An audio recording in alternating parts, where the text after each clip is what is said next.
विष्णु महेश को। हमारे पास बहुत लोग आते हैं और प्रश्न भी ऐसे ऐसे लिख करते हैं, क्या बताएं। अब एक आदमी ने आज प्रश्न किया, ये वहां रहता है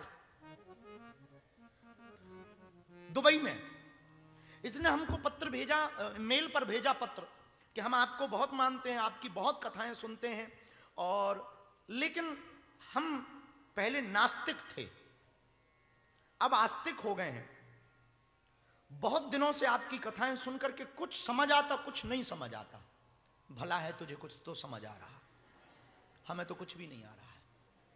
फिर आपने कहा कि हम आस्तिक हो गए। क्या गजब आदमी, खुद ही प्रमाण पत्र ले लिया। प्रमाण पत्र कोई यूनिवर्सिटी देती है, जैसे कोई भी डिग्री करो तो यूनिवर्सिटी प्रमाण पत्र देती ना बेटा, वैसे ही कोई गुरु प्रमाण पत्र देता है, तू आस्तिक है या नास्तिक है। लेकिन कोई बात नहीं, दुबई में रहते हैं। एक प्रश्न हमारे मन में आपको सुनने के बाद आता है, बेटा हमको सुनने के बाद तो बहुत लोगों के मन में प्रश्न आते हैं, और प्रश्न इसने बहुत अच्छा लिखा, पढ़े लिखे का प्रश्न है। इसने कहा कि यदि कर्म का फल ही भोगना है तो तुम्हारे आशीर्वाद की जरूरत क्या है। बहुत मजा आया प्रश्न पढ़ के। यदि कर्म का फल ही भोगना है तो भक्ति करने की आवश्यकता क्या, पूजा करने की जरूरत क्या। और शायद पढ़े लिखे बच्चे यही पूछेंगे कि हम कर्म करते हैं तो पाते हैं, और जब कर्म का फल मिलना है तो ब्लेसिंग्स की आवश्यकता क्या।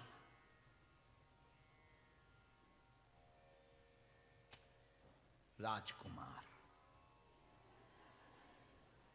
बेटे तुम कभी हवेली पे फंसो, हमें बहुत छीलेंगे तुम्हें।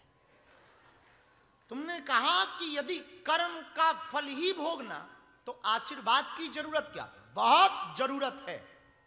राजकुमार तुम नीचे बैठना, हम छत पे बैठे, और तुम्हें हम एक ईंट फेंक के मारे खपड़िया पे, कैसा लगेगा बेटा। फूट जाएगी। और बेटा हॉस्पिटल जाओगे या ऊपर जाओगे, यदि ठीक निशाने पे बैठ गई तो यदि तुमने बुरा कर्म किया और बुरे कर्म का फल ईंट से पिटना लिखा, और यदि तुम किसी सदगुरु का आशीर्वाद ले लोगे, किसी बुद्ध पुरुष का आशीर्वाद ले लोगे, किसी परमात्मा का आशीर्वाद ले लोगे, माता पिता और गुरु का आशीर्वाद ले लोगे, तो ईंट तो घलेगी पर ईंट के वजन की रुई का थैला घलेगा और काम हो जाएगा। राजकुमार तुमने पूछा कि कर्म ही भोगना है तो फिर आशीर्वाद की जरूरत क्या। राजकुमार एक बात याद रखना, तुम बहुत ध्यान से सुनना, यदि भाग्य में ईंट से पिटाई लिखी है तो आशीर्वाद लेने के बाद पिटाई तो होती है, वस्तु बदल जाती है, उतने ही वजन की रुई का थैला से पीटा जाता है। और ईंट से पिटोगे तो खपाड़ फूटेगा, रुई से पिटोगे मजा आएगा। ये आशीर्वाद का फल है।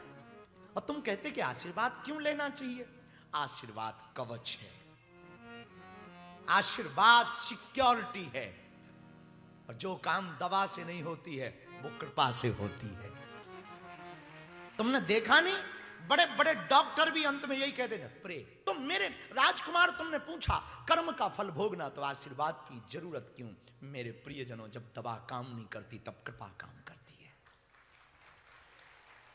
जब दवा विफल हो जाती तब कृपा सफल हो जाती। जब पुरुषार्थ विफल हो जाता तब गुरु का प्रसाद सफल हो जाता।